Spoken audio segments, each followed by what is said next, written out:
யாருங்க? Who are you? From where you're coming? எனக்கு நிறைய பயம் இருக்குது சார். நீங்க என்ன வேணாலும் செய்வீங்க சார். இன்னைக்கு நான் கொஞ்சம் டிலேடா வந்திருந்தா நீங்க என்ன பண்ணுங்க? Did you barge the house and get inside the house? இவரோட பாக்கெட்ஸ் எல்லாம் செக் பண்ணிட்டீங்களா எல்லாம்? இது நான் செக் பண்ண முடியாது. யாருமே நாங்க பாக்கெட்ல நீங்க இவரே வா.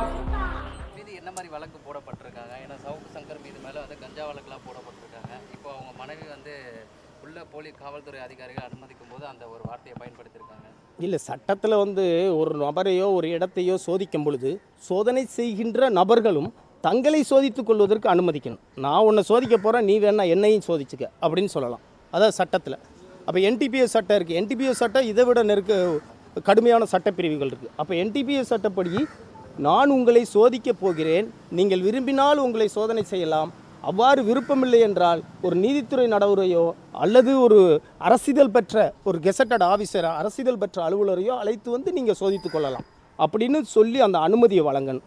அப்போ சோதிக்கப்பட போகின்ற நபர், நானும் உங்களை சோதிக்கிறேன், நீங்கள் ஏதாவது உடைமைகள் கொண்டு வந்திருக்கீங்களா, அந்த உடைமைகளெல்லாம் வெளியே வைங்க, அதுக்கு பின்னாடி வாங்க அப்படின்னு சொல்கிற உரிமைகள் இருக்குது. அந்த உரிமைகளை அவங்க பேசியிருப்பாங்கன்னு நினைக்கிறேன். மற்றபடி வந்து சோதனை என்பது எப்போதும் போல இயல்பாக நடந்து முடிந்திருக்கிறதாக நான் நினைக்கிறேன். என்ன செக்ஷன்ல கேஸ் அதையாப்பா ஐயா, சட்டப்பிரிவுகள் அனைத்துமே சவுக்கு சங்கருக்கு எதிராக தொடுக்கப்பட்ட சட்டப்பிரிவுகள் தான். இவருக்கு எதிராக எந்த சட்டப்பிரிவுகளுமே வந்து பொருந்தாது. சட்டப்பிரிவு 294B ஒருத்தரை கெட்ட வார்த்தையால் திட்டுறதுக்கு பொருந்தும். இவர் அந்த நெறியாளர் யாரையும் கெட்ட வார்த்தையால் திட்டலை. 353 அரசு ஊழியரை பணி செய்ய விடாமல் தடுத்தல், இவர் எந்த அரசு ஊழியரையும் பணி செய்ய விடாமல் தடுக்கலை. சட்டப்பிரிவு 4, அதாவது விமன் ஹாரஸ்மெண்ட் ஆக்ட்னு சொல்லுவாங்க, பெண்களை துன்புறுத்துவதை தடுக்கும் சட்டம். அந்த சட்டப்பிரிவில் இவர் வரமாட்டார். ஏன்னா இவர் பெண்களுக்கு எதிராக யாரையும் துன்புறுத்தலை, எந்த வார்த்தைகளையும் சொல்லலை. அப்போ எந்த சட்டப்பிரிவுமே இவருக்கு எதிராக பொருந்தாது என்ற காரணத்தினால்தான் கோயம்புத்தூரில் முதலில் தொடுக்கப்பட்ட வழக்கில் இதே ஒரே அஃபென்ஸ் தான், ஒரே குற்றச்சம்பவம் தான். உச்சநீதிமன்றம் பல்வேறு நெறிமுறைகளை வழங்கியிருக்கு. உச்சநீதிமன்றம் பல நெறிமுறைகளை வழங்கியிருக்கு.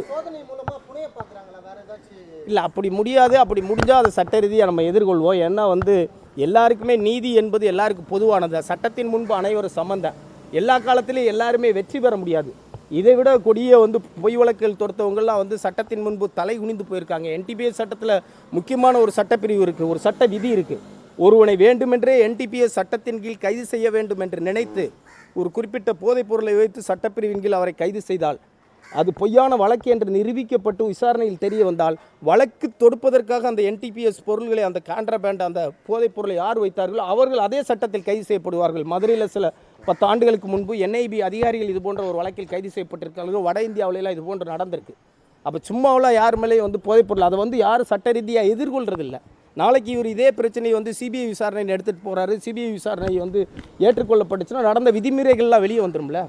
தேசிய மனித உரிமைகள் ஆணையம் இருக்குது, மாநில மனித உரிமைகள் ஆணையம் இருக்குது, பிரஸ் கவுன்சில் ஆஃப் இந்தியா இருக்குது, உயர்நீதிமன்றம் இருக்குது, உச்சநீதிமன்றத்திற்கு சட்டத்தில் பல்வேறு வழிவகைகள் இருக்குது, நிவாரணங்கள் இருக்குது. அதையெல்லாம் தேடி அதில் வந்து இவர் உரிய நிவாரணங்களை இவரால் பெற முடியும். பிணை கொடுத்து தான் ஆகணும். பிணை கொடுக்க முடியாது அப்படி ஒன்று கொடியே வந்து வழக்குகள்லாம் கிடையாது. பிணை கொடுத்து தான் ஆகணும். பிணை மனு நேற்றே தாக்கல் செய்யப்பட்டு விட்டது. வருகின்ற வியாழக்கிழமை பிணை மனு அந்த திருச்சி நீதிமன்றத்தில் விசாரணைக்கு வருது. சென்னை குற்றத்தில் என்னன்னா, அதில் சவுக்கு சங்கர் தான் முதன்மை குற்றவாளி. முதன்மை குற்றவாளியாக சேர்க்கப்பட்டவர் சவுக்கு சங்கர் முதன்மையாக குற்றம் சாட்டப்பட்டிருக்கார். அவர் அதே வழக்குக்காக கொண்டு வர்றாங்க.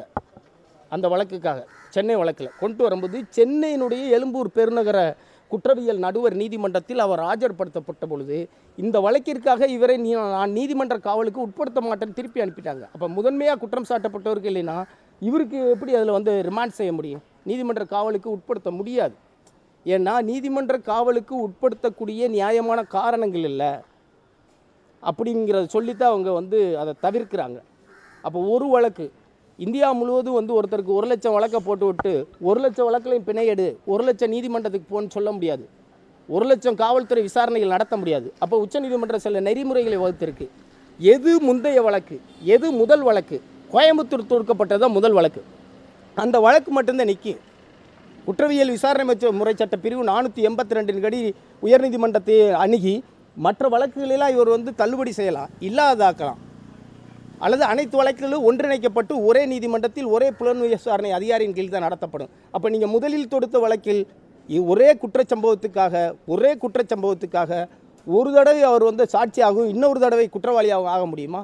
அப்போ நீங்களே சாட்சியாக வந்து ஆஜராகுங்கன்னு சொல்லி சாட்சிக்கான அழைப்பானை அனுப்பிவிட்டு நீங்களே அவரை இன்றைக்கி வந்து குற்றவாளின்னு சொல்லிட்டு 114ன்னு அவசர கதியில் வந்து அதிரடியாக வந்து ஒரு சட்டப்பிரிவை உடனிணைந்த ரெட் வித்துன்னு சொல்லுவாங்க, உடன் இணைந்த 114 294B உடன் இணைந்த 114 கெட்ட வார்த்தையால் திட்டுவதற்கு இவரை தூண்டினார்.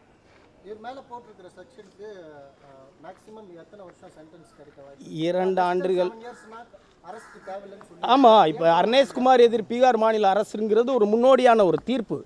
அர்னேஷ்குமார் எதிர் பீகார் மாநில அரசு அந்த முன்னோடி தீர்ப்பின் அடிப்படையில் 7 ஆண்டுகளுக்கு குறைவான தண்டனை வழங்கப்படக்கூடிய வழக்குகளில் ஒரு நபர் தேவையின்றி கைது செய்யப்பட வேண்டிய தேவை இல்லை, அவசியம் இல்லை. 41A குற்றவியல் விசாரணை முறை சட்டத்தின்படி ஒரு அறிவிப்பு ஒன்றை அனுப்பி அவரை அழைத்து விசாரிக்கணும். ஆளுங்கட்சி அச்சுறுத்தணும்ட்டு வேணும்ட்டு இந்த மாதிரியான இல்லை, இது ஒரு வகையான உளவியல் சித்திரவதை, இது ஒரு வகையான மிரட்டல், இது ஒரு வகையான அச்சுறுத்தல். இது வந்து செய்ய செய்ய செய்ய அவருக்கான ஆதரவு கூடிக்கொண்டிருக்கும். ஒரு அநீதிக்கு எதிராக, அடக்குமுறைக்கு எதிராக அல்லது வந்து வன்முறைக்கு, அரச வன்முறைக்கு எதிராக குரல் கொடுக்கக்கூடியது 2 பிரிவினர் தான் உலகத்தில். உலகம் முழுவதும் பாருங்கள், வழக்கறிஞர்கள், ஊடகவியலாளர்கள் மட்டும்தான் அடக்குமுறைக்கு, அராஜகத்திற்கு, அரச வன்முறைக்கு அஞ்சாத கூட்டம். அவங்க தான் கேள்வி கேட்பாங்க. கேள்வி கேட்குறவங்களே கேட்காம இருந்துட்டு அப்புறம் என்ன ஆகுறது? பேயாட்சி செய்தால் பிணந்தின்னும் சாத்திரங்கள்னு ஆகி போயிடும், கேட்க நாதியற்ற நிலையாயிரும். அந்த ஹிட்லர் காலத்தில் எழுதின பழமொழி மார்த்தேன். அவர்கள் கம்யூனிஸ்டுகளை தேடி வந்தார்கள், நான் எதுவுமே பேசவில்லை. தொழிற்சங்கவாதிகளை தேடி வந்தார்கள், நான் எதுவுமே பேசவில்லை. புரொட்டஸ்டன்ட்களை தேடி வந்தார்கள், நான் எதுவுமே பேசவில்லை. யூதர்களை தேடி வந்தார்கள், நான் எதுவுமே பேசவில்லை. இறுதியாக என்னை தேடி வரும்பொழுது எனக்காக பேசுவதற்கு யாருமே இல்லை அப்படின்னு ஒரு உலக புகழ்பெற்ற ஒரு கவிதை இருக்குது. இன்றைக்கி ரெட்ஃபிக்ஸை தேடி வருவாங்க, நாளைக்கு எல்லா ஊடகங்களையும் தேடி வருவாங்க. இதில் நடந்திருக்கிற சட்டம் அவர் என்ன குற்றம் செய்தார்னு வந்து வெளிப்படையாக பேசட்டும். அவர் மீதான குற்றச்சாட்டு என்ன? அவ்வளவு ஒரு பாரதூரமான குற்றத்தை அவர் செய்து விட்டாரா? அவ்வளவு ஒரு பெரிய வந்து சட்ட வீரலை அவர் செய்து விட்டாரா? அதை வந்து சொல்லட்டு அரசு தரப்பினர் அல்லது அரசு தரப்புக்காக பேசக்கூடிய ஊடகவியலாளர்கள் வந்து பேசட்டு, நேரடியாக வந்து சொல்லட்டு. அப்போ இது அநீதியானது, அக்கிரமமானது, மனித உரிமைகளுக்கு எதிரானதை நம்ம பார்க்குறோம். சட்ட ரீதியாக எல்லாத்தையும் எதிர்கொள்வோம், சட்ட ரீதியாக எதிர்கொண்டு நீதி வந்து நிச்சயம் கிடைக்கும், இதில் வெல்வோம். செய்திகளை உடனுக்குடன் தெரிந்து கொள்ள உடனே சப்ஸ்கிரைப் பண்ணுங்க.